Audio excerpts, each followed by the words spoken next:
Fala, T&D! Seja muito bem-vindo, seja muito bem-vinda a mais um episódio. E hoje é o 33º episódio, hein, Igor? Uau, como o tempo passa, já estamos aqui evoluindo nessa jornada do nosso podcast. Muito bom participar e aprender sempre. Isso aí, uma jornada onde a gente tem visto tendências, tem conversado com profissionais que fazem a diferença nessa área de treinamento.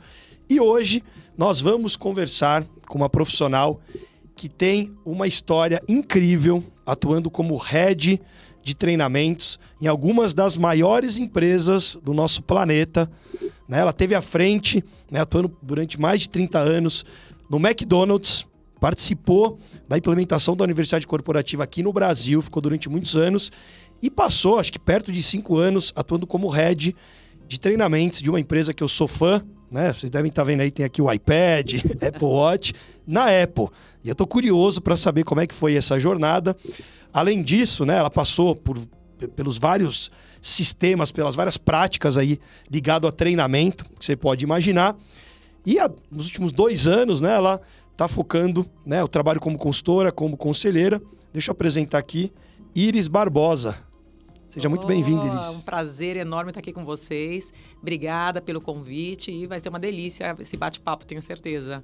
Legal, vai ser incrível esse bate-papo e a gente está aqui curioso para decodificar aí quais foram os aprendizados na sua história, na sua jornada. E vamos começar primeiro conhecendo quem que é a Iris ser humano, quem que é a Iris pessoa. Uau, é sempre difícil a gente se descrever. Mas eu acho que eu sou uma mulher negra, brasileira, mãe do Rafael, que tem 19 anos, esposa do Barreira, filha do seu Irineu, da dona Otacília. E no campo profissional a gente pode falar, mas eu diria que eu sou uma apaixonada por pessoas e por compartilhar, mas principalmente aprender. E eu acho que por isso tem tanta conexão e tantos anos na área de treinamento, desenvolvimento e educação. Legal. E conta pra gente como que você começou a sua carreira, né? Você começou como atendente no McDonald's, foi isso? Uau, verdade. E aí você hoje se tornou conselheira. E é muito legal porque eu vejo poucas pessoas que tiveram carreira na área de treinamento se tornarem conselheiras. E hoje você, né, representa a mulher nesse papel, né, que teve uma jornada incrível. Conta pra gente aí. Então, eu comecei de uma maneira muito despretensiosa, até porque eu tinha 16 anos, o meu pai, graças a Deus, tinha uma condição razoável, mas eu estudei em escola pública. Em algum momento ele se separa da minha mãe, e aí tem uma outra família, tudo ficou um pouco mais difícil do ponto de vista financeiro. E a gente querendo comprar as coisas, principalmente mulheres, eu lembro que era muito complicado ficar pedindo pro meu pai, eu falei, vou arrumar um trabalho. E aí eu tinha o colegial, na época, ensino médio, eu tinha curso de datilografia, né, que na época era super top, e queria trabalhar no escritório, numa recepção, enfim. Mas sempre pedi experiência. Aí um amigo meu me disse, olha, por que você não vai trabalhar no McDonald's? Abrindo uma loja na Lapa. Eu nunca tinha entrado no McDonald's nem para comer, não conhecia. E eu fui. A minha mãe odiou. Eu chegava em casa cheirando hambúrguer, ela falava, filha, mas você tem colegial, você tem datilografia. Eu falei, mãe, é por um tempo. Para ela era uma lanchonete. Mas aos 10 meses eu tive minha primeira promoção e foi ali que começou tudo. E como foi essa promoção? Uau! Isso também foi o primeiro desafio que eu digo, porque eram cerca de 100 funcionários que estavam começando nessa loja que havia aberto. E eu me apaixonei pelo trabalho e eu acho que quando você se apaixona por algo e você faz bem feito, existe aquele resultado imediato, né, de você se destacar. E foi muito complicado porque, ao mesmo tempo que eu fui promovida com 17 anos, eu tinha que coordenar os meus amigos. Então, não é ex-amigo, mas, né, continuaram sendo meus amigos, mas era muito difícil essa diferenciação para quem tinha a primeira posição de liderança, porque, né, naquilo não era liderança nem de longe, mas de coordenação. Então, eu diria que foi uma grata surpresa, foi um grande desafio, foi onde eu me desenvolvi loucamente do ponto de vista, assim, de aprender muita coisa em pouco tempo, mas eu também errei muito. Eu sempre, às vezes, encontro alguns ex-amigos dessa época e falo, obrigada, porque eu acho que eu aprendi com você, né? A gerenciar, depois a liderar pessoas. Quando a gente tava preparando aqui para te apresentar, né? Conhecendo um pouco dessa história, você acabou trabalhando com treinamentos para 100 mil pessoas, né? Era muita gente que você tinha que treinar. Você saiu da liderança de 100 para impactar direto ou indiretamente 100 mil. Como é que foi essa jornada e como que foi o processo de implementação de uma universidade corporativa? Como foi, né, você trazer a expertise, né, dos Estados Unidos, trazer aqui para o país? Como é que foi isso? Obviamente que isso não foi exatamente assim, rápido, de uma passou maneira um tempo, né? É óbvio, né? Quando você virou líder, você foi treinada? Então, olha que interessante. O McDonald's é uma escola que eu tenho o maior orgulho, né? Eles têm manuais com processos, com procedimentos. Um dos fatos da minha promoção era eles perceberem que eu estava estudando. Eu fui estudar. E aí eu trabalhava, eu estudava, porque eu ainda estava fazendo colegial. E os tempos livres eu pegava o manual para estudar os processos e procedimentos, porque você precisa entender para poder coordenar o trabalho de outras pessoas. Então, eu diria que sim.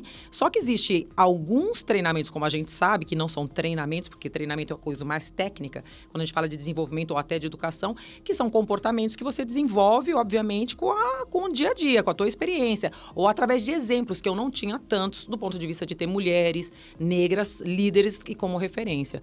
Mas teve esse passo a passo, foi um processo orgânico. Eu fui a primeira gerente mulher, né, que com 21 anos, que era bem jovem, mas aí quando eu cheguei nesse nível que você está dizendo de 100 mil funcionários, foi quando eu fui responsável e escolhida para ser a líder de treinamento e desenvolvimento e educação para a América Latina, porque eu também falava inglês, porque eu também me preparei para poder falar um idioma, senão eu não teria sido escolhida, e não foi uma coisa planejada e falei, estude para você ser isso. Naquela época ninguém fazia espanhol, foi uma coisa também assim, né, não sei, um insight.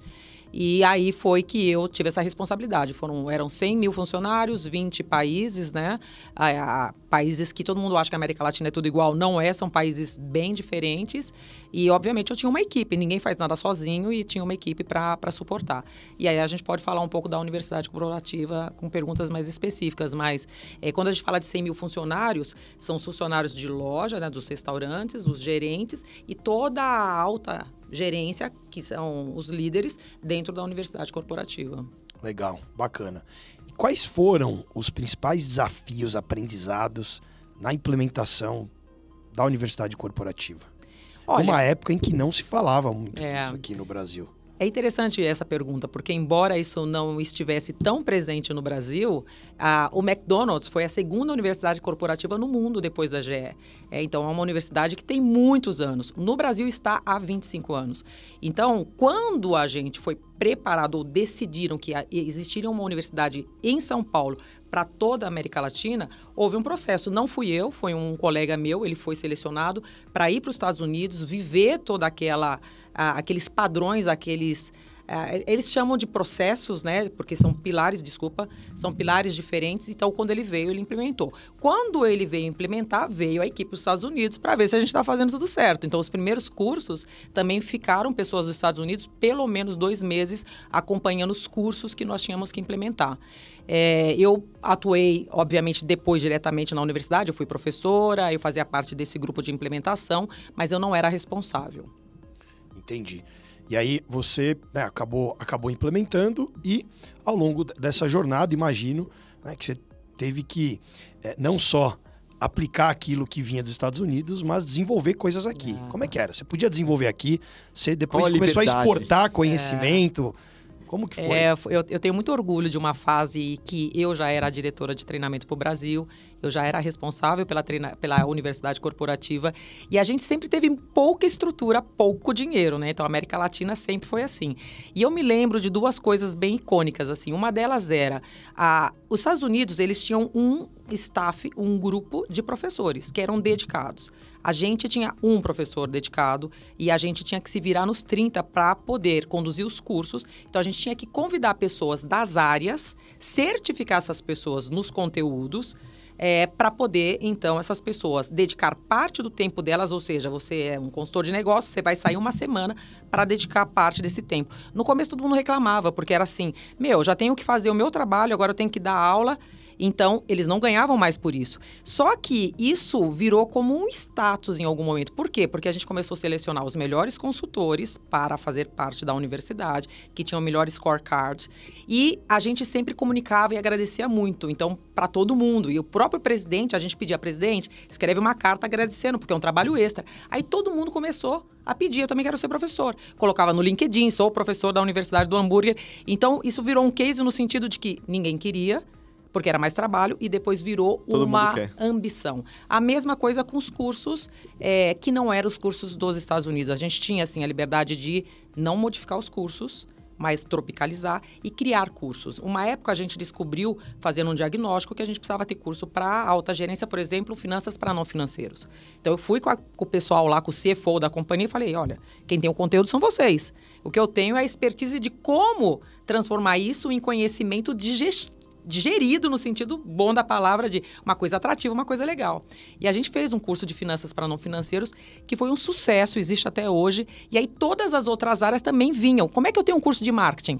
Como é que eu tenho um curso de recursos humanos? Todo mundo queria ter o curso, porque, na verdade, virou um case que depois também foi exportado para os Estados Unidos. Eu tenho muito orgulho porque, na verdade, é como você fomenta o conhecimento que está dentro da própria organização para a própria organização. A gente tem muito talento e, às vezes, as pessoas acham que não, que tem que buscar fora. E, às vezes, você tem coisas dentro. Muito legal. Assim como você cresceu, né? Lá, Isso. De atendente, foi se desenvolvendo e caminhando. Não, eu ia falar como que a Universidade do Hambúrguer saiu dos Estados Unidos para a América Latina, veio para São Paulo em primeiro. E depois, como que foi com o resto da América Latina? Como que as pessoas participavam e essa diferenciação cultural? Como que é feita essa gestão de diferenciamento cultural para entrega desse conteúdo? É um grande desafio. Isso tem aquela palavra que está muito forte hoje em dia, que é a questão da diversidade. Na verdade, é assim, nasceu nos Estados Unidos, depois eles viram que trazer todo mundo para os Estados Unidos, à medida que a companhia começou a crescer muito, são 32 mil restaurantes, está mais de 120 países, falou, nossa, como é que a gente faz isso? Então, eles foram criando universidades. Hoje são... talvez eu fale uma coisa errada, porque eu já saí do McDonald's há algum tempo. Hoje são 8 universidades corporativas. A América Latina foi uma das últimas, não foi uma das primeiras, né? Primeiro eles foram para os países mais desenvolvidos. Japão tem uma, Austrália tem outra. Estados Unidos, obviamente, foi a primeira. Inglaterra tem uma. E quando a gente trouxe para a América Latina, eu vou ser honesta com vocês, teve assim um pouco de duplo sentimento. Primeiro, o sentimento que não foi tão bom, o pessoal falou assim... Poxa, a gente está no Brasil, a gente vai para São Paulo e a gente não vai mais para os Estados Unidos. Porque tinha essa cultura de ir para os Estados Unidos fazer o curso. Então, era também uma viagem internacional. Mas o outro sentido foi, a gente como latino, embora nós não somos iguais, a gente é muito parecido na alegria, no toque. Então, quando o pessoal começava a vir de outros países para cá, para fazer o curso, que normalmente é um curso de uma semana, tinha muito essa conexão do Brasil com a Argentina, com a Colômbia. Tem o aprendizado, mas a gente também tinha muita integração. A gente tem na universidade até hoje uma área de lazer, que o pessoal fazia karaokê, o pessoal fazia churrasco, o pessoal jogava futebol. Legal. Então, tinha essa combinação de aprendizado, porque inclusive tinha exames e as pessoas tinham muito trabalho em equipe, tem até hoje, mas também tinha a questão da integração, que para os latinos é uma coisa deliciosa. Hoje talvez esteja um pouco diferente, a pandemia mudou um pouco isso, tem muita coisa virtual, muito mais virtual do que tinha no passado. Não sei mensurar que percentual é presencial e virtual, mas antigamente eu diria que era, não sei, 80-20, 80 presencial e 20 virtual, e eu acho que isso inverteu. Uau. Legal. Se você... a gente acabou fazendo essa pergunta no outro episódio, né? Imagina que a gente tem a Iris jovem começando lá como atendente, liderando pessoas, e a gente colocasse ela para conversar com a Iris de hoje. Uhum. Madura, né? A profissional que já deixou um legado, e tivesse falando lá para ela, que dica você daria para Iris lá de trás com a experiência de hoje? Ou quais dicas você daria? Eu acho que eu diria duas coisas. Eu primeiro faria um reconhecimento. Eu acho que a gente, às vezes, tem muita dificuldade em celebrar as coisas que a gente conquista, né? As pessoas até falam, poxa, que carreira legal. Eu falei, não, mais ou menos, podia ter feito isso diferente. Então, eu primeiro reconheceria. Eu acho que ela foi muito guerreira, ela foi muito corajosa, ela meteu as caras. Mas eu acho que ela deveria pegar mais leve com ela mesma e principalmente com as pessoas. Eu acho que para penetrar nesse universo muito masculino de liderança, muito branco no sentido real da palavra, pelas estatísticas que existem, até uma coisa que me surpreendeu muito quando eu dei uma reportagem, que eu cheguei a ser uma líder 0,4% de mulheres negras em posição de liderança, que é ridículo quando a gente tem uma comunidade, ou na verdade a gente tem um país com 56% de negros. Mas o que eu estou querendo dizer é que eu às vezes fui muito dura e muito exigente comigo e com as pessoas. Então, eu acho que a gente agora está numa questão de uma liderança mais humanizada. Ontem mesmo eu participei de um painel que era sobre liderança compassiva, que é essa liderança de empatia. Então, eu acho que me faltou isso. Mas também eram outros tempos, né? Eu acho que naquele momento talvez fosse necessário isso. Mas com a minha experiência de hoje, eu acho que eu teria desfrutado mais da jornada, assim, no sentido bom de ser feliz. Eu teria feito as pessoas mais felizes, porque eu, às vezes, fui muito dura. E essa era a dica que eu daria para a Iris. Legal, olha só aí. Por que não pegar essa dica pra gente? E você sabe que eu fiz essa pergunta nos últimos 2 episódios e apareceu, né, no último episódio, com uma diretora, né, de gente e gestão de uma empresa na área de seguros e tudo mais. Ela falou, pegaria mais leve. Foi engraçado. Exato. Né? E pessoas, assim como você, que assumiram uma posição de destaque. Agora, o quanto... você acha que daria para pegar mais leve e ao mesmo tempo ter a pegada que te trouxe até aqui? Porque para você conseguir ter destaque no mundo competitivo, no universo masculino, como você falou, talvez esse seu lado te ajudou a ocupar o espaço, te ajudou a se posicionar. Não tenho dúvida. Eu acho que a questão da assertividade, ela foi necessária e não daria para ser diferente. Teve momentos que você tinha que falar não e tem gente que não fala não e eu falei não. Teve momentos que eu falei não, é assim e vai ser assim por esse motivo. Mas eu acho que sim. Eu acho que você precisa negociar mais quando você tem que ter essa empatia do que simplesmente dizer tem que ser assim. Teve momentos que eu falei, tem que ser assim, gente. Acabou, esse é o procedimento, esse é o padrão e nós vamos fazer assim. Talvez hoje eu falaria, olha, é assim por isso. Então, quando a pessoa entende o porquê, principalmente na área de treinamento, e eu tô falando bem do meu início de carreira, porque obviamente que depois, como treinamento, você tem que explicar o porquê, porque senão a pessoa faz uma vez, depois ela não faz de novo. Mas eu diria que sim daria para ser menos... E eu vou usar a palavra de novo, assertiva, porque as pessoas costumam a traduzir a questão da assertividade feminina como histeria, né? A mulher, quando ela está sendo assertiva, ela é histérica. O homem, quando está sendo assertivo, ele é o líder, o líder parrudo, né? Então, eu acho que sim, daria. Legal. Mas não 100%, né? Legal, falando com você, você é uma pessoa que tem posicionamento, né? Então isso é uma característica, né? Uma característica que fica fácil perceber. E isso com certeza te ajudou a liderar. Mas assusta às vezes, viu? Tem gente que achava que eu tava brava, não, ela tá brava. E não tô brava, eu tô focada no processo. A gente vai fazer assim por isso, vamos, né? E o McDonald's sempre foi muito acelerado, né? E olha que eu fiz assim. E eu lembro que, inclusive, na Apple eu tive um feedback de cuidado com a linguagem corporal. Esse gesto aqui pode significar que você está acelerando a pessoa e cada um tem um ritmo. E a gente precisa respeitar o ritmo das pessoas. Mas é exatamente o que você falou. Às vezes a pessoa tem uma característica e o ambiente reforça essa característica. O McDonald's é velocidade. Você tem ali tempo de serviço. O cliente que vai ali, ele espera ser atendido rapidamente, né? E aí você saiu do universo do hambúrguer, vamos colocar assim, foi para o universo da tecnologia. Na Apple, uma das empresas, né, mais admiradas aí do planeta. O que mudou? Quais foram os aprendizados? Como foi essa experiência, né, de atuar com educação nessa companhia? E depois de 31 anos... Pois é. Fazer exatamente. E uma empresa que é referência, pelo menos para mim, na educação de clientes, né? Porque eles educam os clientes para usar os serviços deles, produtos... Então, eu acho que justamente a diferença me fez tomar a decisão de deixar uma empresa depois de 31 anos, né? Eu pedi a conta. Uma empresa que eu era absolutamente, e sou até hoje, apaixonada. Eu tenho mais tempo da minha vida dentro do McDonald's do que fora do McDonald's. E aí, quando me convidaram, já tinha recebido outros convites, mas nunca tinha me feito pensar. Então, quando veio a Apple... Além de ser a empresa mais valiosa do planeta, eu falei, gente, é de hambúrguer, de comida para tecnologia. É de uma empresa, além de ser super valiosa, com uma empresa muito mais jovem, no sentido da palavra. Ela é mais jovem e ela tem uma característica dos líderes mais jovens. Porque eu sempre fui mais jovem em tudo no McDonald's.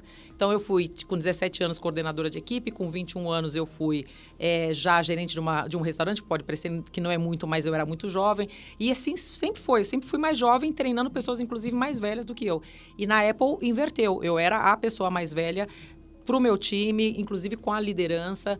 E o que mudou, acho que mudou o mindset. E eu tive medo. Eu falei assim, será que vai dar certo? E eu lembrei muito da mensagem de um líder que uma vez, um CEO que era meu chefe, e numa das minhas últimas promoções no McDonald's, porque também já estava no meu limite, eu agradeci muito, né? Quando ele me fez a promoção em público, numa convenção com mais de 1.000 pessoas. E ele falou assim, eu falei, obrigada, eu acho que eu sou o que eu sou pelo McDonald's e pelas oportunidades que eu tive. Ele falou assim, não, você é o que você é porque você é do jeito que você é. Você teria feito isso em qualquer lugar. E eu acho que essa frase, que eu nunca tinha pensado, a gente é sempre grata, puxa, tive essa oportunidade aqui, o McDonald's me ajudou a ter o que eu tenho, a ser quem eu sou, me tocou porque eu falei, é verdade, eu também tenho a minha parcela de responsabilidade positiva. E aí eu fui.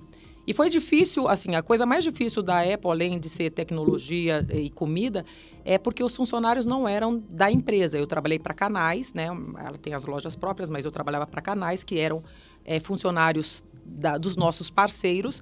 E aí você não tem total controle de que horário essa pessoa vai treinar, como, em que ambiente. A gente tinha que negociar, então tinha que chegar no parceiro e falar, olha, eu preciso da sua equipe para treinar sobre o novo iPhone. Aí eles tinham que falar, tá bom, então eu libero, esse pessoal tá vendendo, eles não gostavam de tirar o pessoal, porque o pessoal ia parar de vender para aprender, mas eles sabiam que era importante. Então eles falaram, eu consigo te dar esse pessoal esse dia, que normalmente era horrível, nesse horário, que era um horário horrível, e aqui na escada da loja, você traz aqui o teu pessoal e eles vão treinar aqui. E uma empresa de tecnologia, como vocês usavam a tecnologia para treinar e desenvolver? Bom, aí era muito, a gente chama de demo, né? Muito com o aparelho mesmo, né? Então a gente tinha uma equipe de treinadores. Eram muitos treinamentos técnicos. Muito técnico. A gente até tinha treinamento de liderança, mas eu diria que 70% do treinamento, que era a responsabilidade da minha área com a minha equipe, como é que a gente demonstra os benefícios do produto. Porque a Apple, ela não tem aquela pegada de você tem que comprar.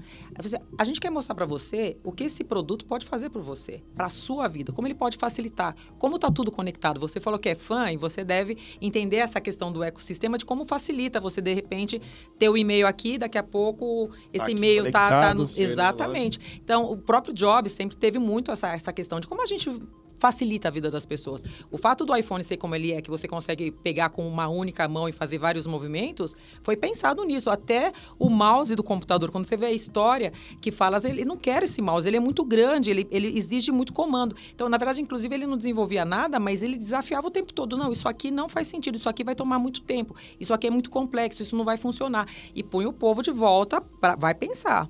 Então, é interessante porque era esse o grande trabalho, a parte técnica, mas falando dos benefícios que o produto tinha na vida das pessoas. E aí tinha treinamento de liderança, que obviamente, que quando essa pessoa de treinamento tinha que, inclusive, negociar com o gerente da unidade, aí entra esses skills, né, de negociação, obviamente de empatia, de se colocar no lugar do outro. Olha, eu entendo que nesse horário essa pessoa tem que vender, então não faz sentido a gente fazer esse treinamento nesse horário. Então, você também tinha que treinar isso, mas 70% era realmente sobre os produtos. Olha só. E o pessoal manja de produto, porque você chega... Eu já cheguei em loja da Apple para arrumar o iPhone e o meu estava em português e na Apple nos Estados Unidos, eles sabem o menu certinho, sem precisar ler o que está escrito, né? Ele fala assim, você não precisa trocar idioma. Não, já sei todo o caminho. Tem alguma quantidade de horas que esses profissionais são treinados por ano? O quanto que essa capacidade que eles têm, domínio, vem de treinamentos formais, estruturados, né, por uma área como a sua, ou quanto é cultural de eles aprenderem, de ser pessoas que são fãs ali da marca, independentemente de estar em treinamento, por conta, aprende sozinho? Como que é isso? Então, você deu parte da resposta assim. Os produtos, em teoria, eles são muito intuitivos. Tá. Eles também foram desenvolvidos para serem intuitivos, que você não precisa alguém o tempo todo te explicando. Mas, às vezes, tem tanto recurso que tem um monte de gente que não sabe desses recursos. Então, eu diria que grande parte, aí vamos voltar para a teoria 70, 20, 10, que é 70% do que eu aprendo fazendo. Então, grande parte do treinamento é realmente, vem cá, vamos fazer junto. Tô aqui um aparelho, eu tô aqui com outro aparelho, vamos lá, vamos fazer juntos. Ó, tá vendo como isso aqui funciona? Por que funciona dessa maneira? Agora faz você. Agora me demonstra você. Você vai apresentar para um cliente esses benefícios. Faz você tinha muita simulação. Muito que a gente chama de demo, que é de demonstração. Então, as etapas do treinamento passava pela parte de demonstração. E eu diria que é grande parte do treinamento. Agora, você vai numa loja, tem uma questão muito também de seja você. É um pessoal muito relaxado, não tem aquela questão do balcão que divide você e o cliente. Então, vem cá, vem junto de mim. Você vai numa loja da Apple realmente e tá ali o cliente tendo... Eles chamam ali, né, das aulas sobre o Mac ou sobre o iPad. Então, é uma loucura que... parece um ambiente de treinamento, porque tem gente aprendendo, tem gente fazendo o start do aparelho, do começo do aparelho, tem gente fazendo a parte técnica, tem gente comprando do outro setor a parte de acessórios. Então, se você olha tudo aquilo, você fala, como que esse povo se entende? Mas eles também têm divisão de responsabilidades. Então, quando você falou assim, são horas de treinamento, não tem um foco. O objetivo são tantas horas. O objetivo é você aprender e dominar essa parte do processo. Quando você entender isso e dominar, você vai ajudar a gente a ajudar o cliente a entender melhor sobre o produto. Depois que você entendeu bem isso, você pode entender uma outra parte.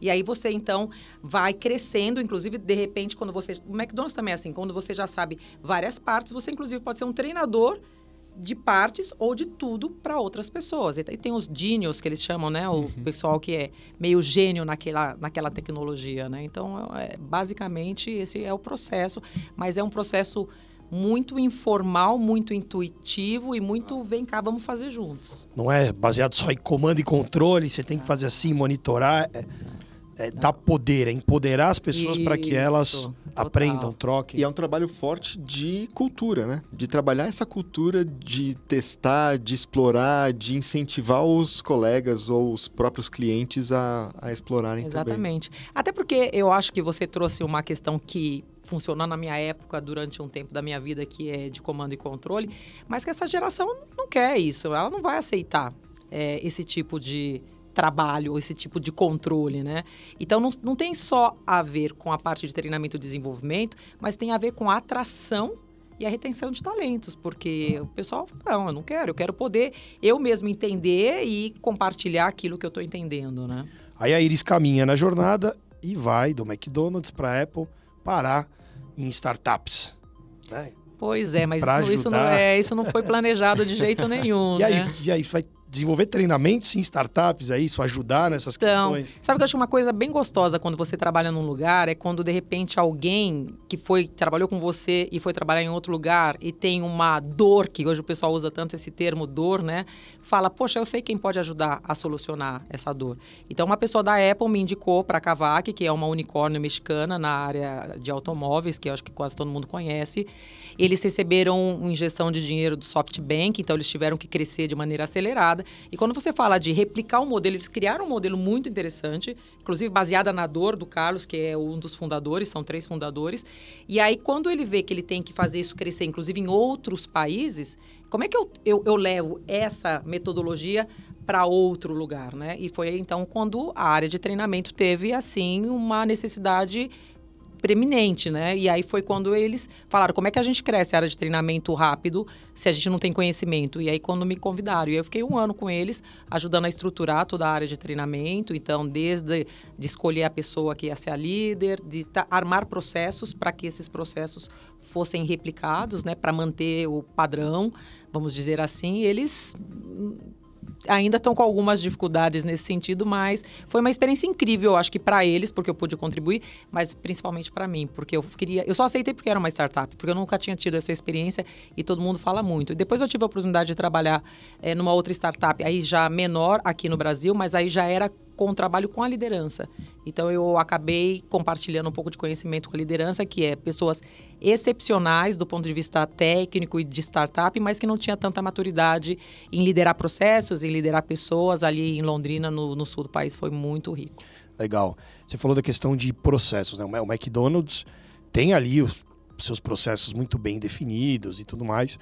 E a gente lida com várias empresas, né? Com vários profissionais da área de treinamento que você vai ver a área de treinamento e desenvolvimento não tem os processos muito bem estabelecidos, muito claro. E aí você vê que o pessoal às vezes acaba tendo dificuldade, inclusive, em mensurar resultado e uma série de coisas. Pela sua experiência, né? Como é que você enxerga a questão de trazer a visão de processos para a área de T&D, não só olhando para o negócio? Como mensurar resultados, impacto no negócio? Como é que você fazia isso? Isso é muito interessante, porque como eu nasci no McDonald's e é uma empresa que já tinha processos, para mim era normal que as empresas tivessem processo. Né? Mas aí... Principalmente quando você fala, eu quero ter esse bom resultado numa outra unidade, num outro estado e num outro país. Então, faz parte, né? Obviamente, o McDonald's, o Big Mac que você come aqui, você vai comer em qualquer país, com raras exceções. Por exemplo, na Índia, a vaca é sagrada, não é carne bovina. Então, muda. Mas a estrutura, ela é a mesma, né?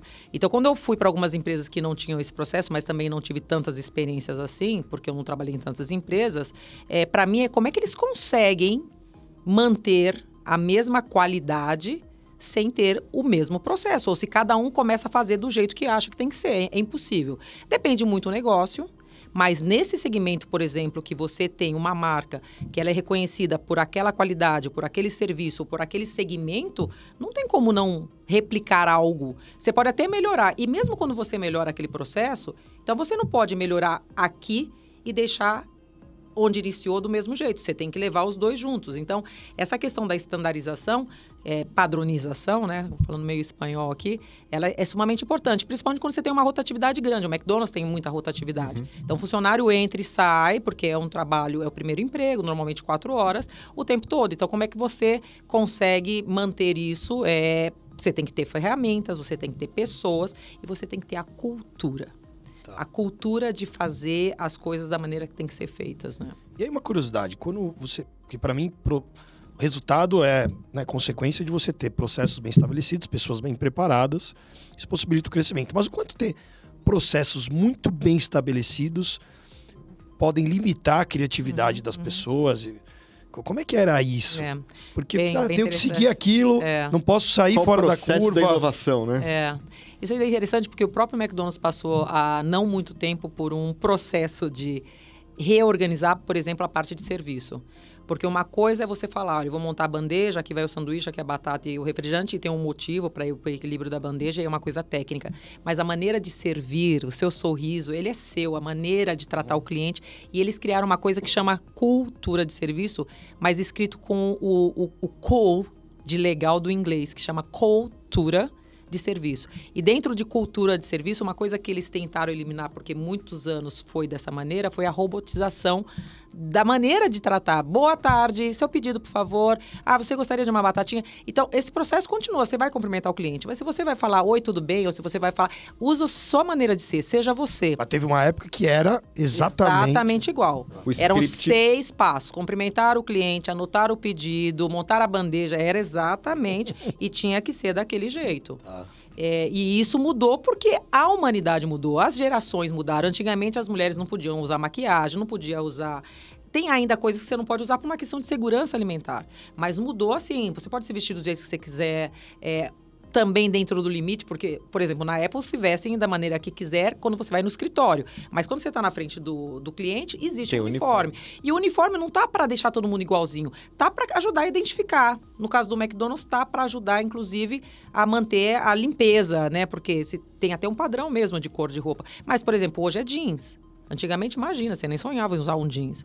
Então, respondendo o teu ponto eu acho que existe processo que não dá para flexibilizar. É que nem montagem de um iPhone. Não, peraí, vou flexibilizar, eu quero pôr esse chip aqui diferente. Não vai funcionar, né? E tem a parte que sim pode flexibilizar, porque é um ser humano lidando com outro ser humano. E você não precisa conexão. Você não precisa ser tão rígido, exatamente. E a área de treinamento tem um papel fundamental nisso, tanto na questão do processo e, ao mesmo tempo, para treinar essa humanização. E como treinar essa humanização numa empresa que estava tão, vamos colocar assim, robotizada por seguir os processos? Como fazer isso? Não é fácil, porque mesmo na humanização existem limites, né?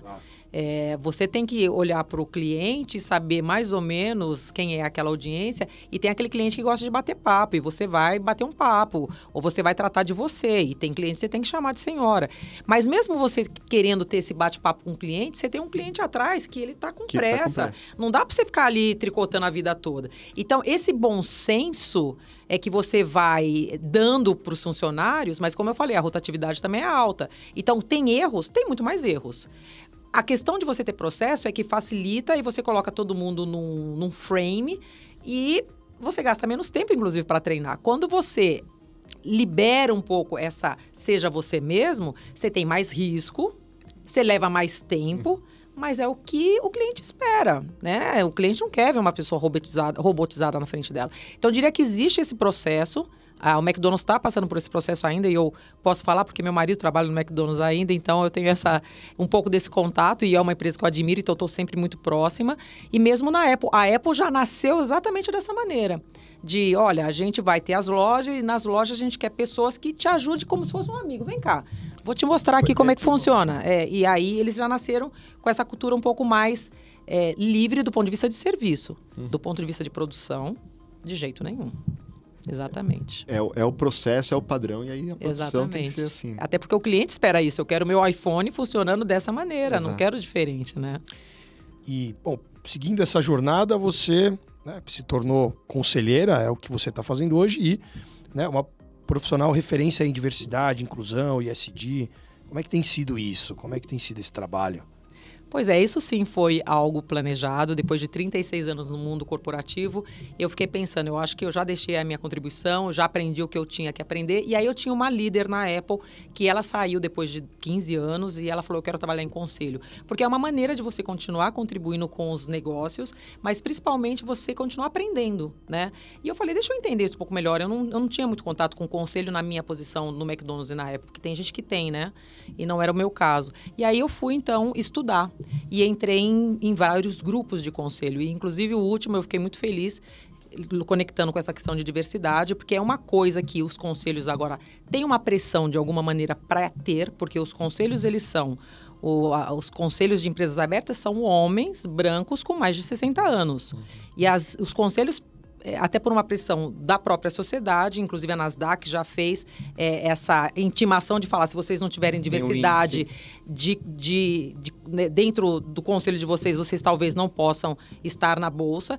E a B3 está fazendo esse movimento. Aqui no Brasil ainda não existe a lei, mas foi muito legal porque teve um grupo agora de equidade racial, que foi o primeiro grupo de equidade racial, foi um grupo com 33 negros, que foi feito pelo IBGC, com a B3, inclusive a gente tocou o sino na B3, porque foi um apoio da B3 para fomentar porque quando você procura uma pessoa para ter a diversidade que agora a sociedade está cobrando, você não tem gente preparada. Então a IBGC falou assim, não, a gente vai dar esse pontapé inicial, fazer isso.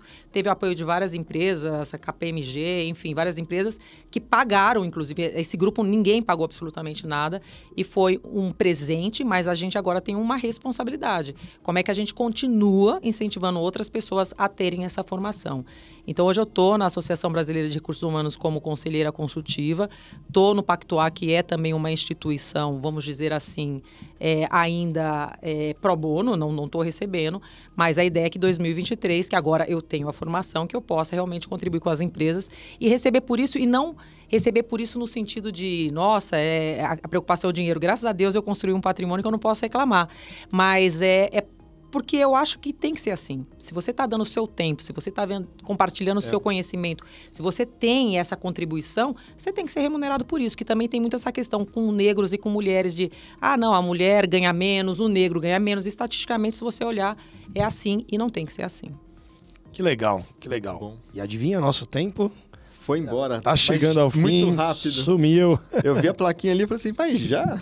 Já, né? Quando o papo é bom, né? E eu falo muito, né? Ai, gente, desculpa aí. Não, Espero que sensacional, muito bom. Contribuído. Muito bom. Porque eu não sei se você tem mais alguma pergunta, mas você falou alguma coisa de resultados. E se não falar agora, a gente fala em algum outro momento. Deixa pra... Isso, porque resultado em treinamento também é um super desafio. A gente sempre é muito cobrado quando as coisas não estão acontecendo, mas as pessoas têm dificuldade de conectar com o negócio. E eu sempre fui muito próxima do negócio e muito focada em como é que a gente vai mostrar os números. Impactar o negócio. Exatamente. O grande desafio é essa conexão com o negócio, que eu vejo dos profissionais de treinamento com que a gente conversa lá na BTD, é exatamente isso, essa conexão da visão de negócio dos profissionais de treinamento. Às vezes eles olham a visão da área de treinamento, como educar melhor, como levar o conteúdo, mas a visão de negócio ainda é um grande desafio. Até porque, na verdade, a estratégia de treinamento tem que nascer da estratégia do negócio, empresa. Senão tem alguma coisa errada. Exato. Né? Muito bom. Legal. Vamos lá pro nosso Tome Devolve? Ai, meu Deus do céu. Eu não treinei isso, você não mandou nada sobre isso. Vamos ver. Vamos lá. Tecnologia. ela é um habilitador importantíssimo. Diversidade. Não tem como não ter. Inclusão. É o mínimo que você espera quando você tem diversidade. Treinamento. Treinamento é a base para você ter um negócio sustentável. Aprendizagem. Contínua. Treinamento. Outra vez? Já, Mas peraí, que bom. Não tem problema, treinamento e treinamento. Verdade. Em dose dupla. Cultura. Cultura é um desafio. À medida que as empresas agora, giram mais rápido, virou um desafio. Propósito. De vida, né? É isso aí. Como é que as pessoas te encontram? Eu tô no LinkedIn, Iris Barbosa, eu tô no Instagram, Iris Barbosa B. No Facebook não tanto, WhatsApp, depois você compartilha o número. E recado final para a turma que nos assiste. Muito feliz de estar aqui junto com vocês, falando sobre um tema que eu sou extremamente apaixonada e que é conectadíssimo com o negócio. É impossível você ter um negócio ou fazer um negócio crescer se você não tiver as pessoas certas, treinadas da maneira certa e querendo fazer as coisas da maneira certa. É isso aí. Muito bom. Puxa, que aula. Mais uma. Aqui no podcast que aprendi muito. Essa troca é sempre muito rica. Você no MBA aqui, né? Um mestrado. MBA em 33 capítulos. É isso aí. Ainda tem muitos capítulos pela frente. É isso aí. Quero agradecer a sua audiência. Foi um prazer compartilhar com você, aprender, com os colegas aqui, trocar experiência com quem impacta, treina, desenvolve o país, contribui com as pessoas, com as empresas. E se você ainda não se inscreveu no nosso canal, se cadastre, seja no Spotify, YouTube ou qualquer outro canal que você está nos acompanhando. E se inscreva, porque semanalmente a gente solta um conteúdo muito relevante. Legal? Grande abraço, até o próximo encontro. E vamos que vamos. Tchau, valeu. Tchau.